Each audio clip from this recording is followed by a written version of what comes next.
Well, we left Eugenia Falls this morning from a lovely B&B. We were lucky we had a couple ham sandwiches and some hard-boiled eggs that the wonderful lady left for us. Let me see, the first thing we did was morning, so of course we got lost. And went about 100 meters out of our way, so it wasn't too bad. Well, we happened to get lost already this morning. We zigged rather than zagged. Fortunately, we didn't... Fortunately, we only were off by a couple 100 meters before we figured it out. But we're trying to be very efficient at checking and double checking at intersections. Hopefully from this point forward, that'll be our last time we're lost.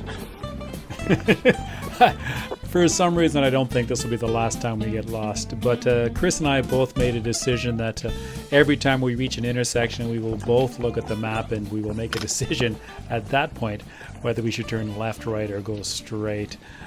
We tend to be a little focused and we plow ahead and we've missed some turns. It's a little grassy here and it's wet, so we put our gaiters on, try and protect keep us a little bit drier anyway, and keep the muck out of our shoes. So tick off, eh? So yeah, and ticks off too. So we will take off now. See you later. Yeah. The ticks have been particularly bad in Ontario this year, so we've tried to wear long pants, and we've tucked our socks into our pants, and we more often than not wore our gaiters.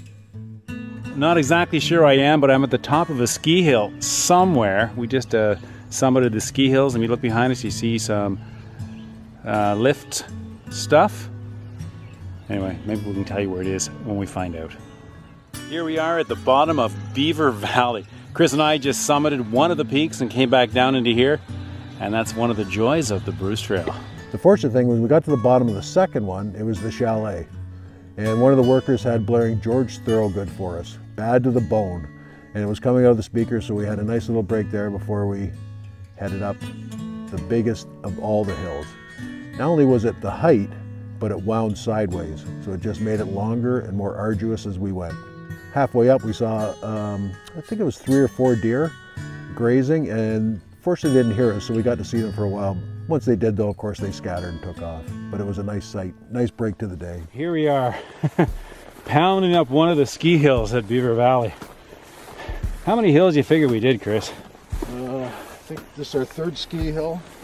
And then we had that road one this morning that was basically, well, it's longer than this even. Oh man. So we've done 4 long steep hills.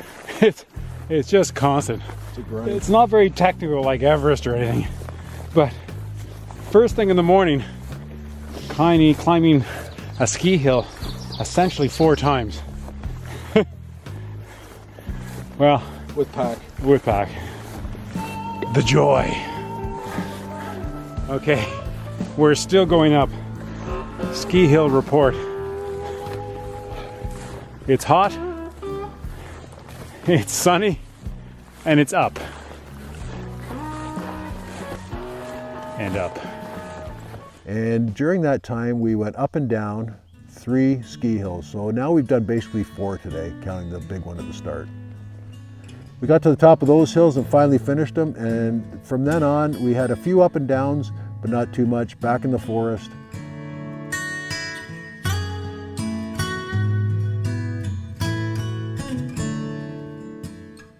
After we got back into the forest, we took a well-deserved break, rested, had some beverages, elevated our feet.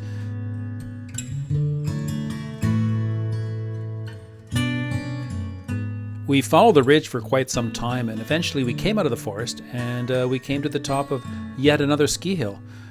From that open pitch, it provided some great panoramic views of the valley below.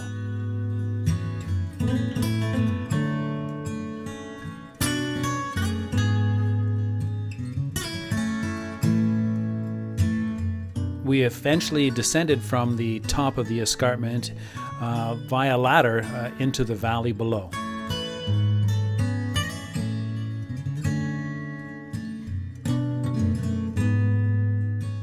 One of the biggest challenges of hiking the Bruce Trail is trying to find a place to pitch your tent that is both legal and private. So we had a super long day and we were still looking for a spot to set up our tent by 6 o'clock.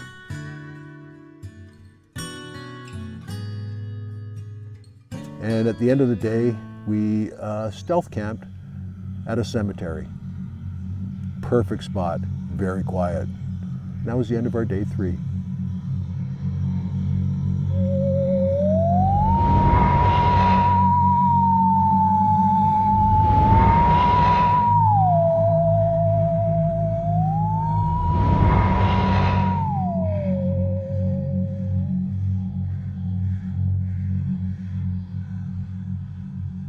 Today we hiked from Eugenia to the Griesville Management Area.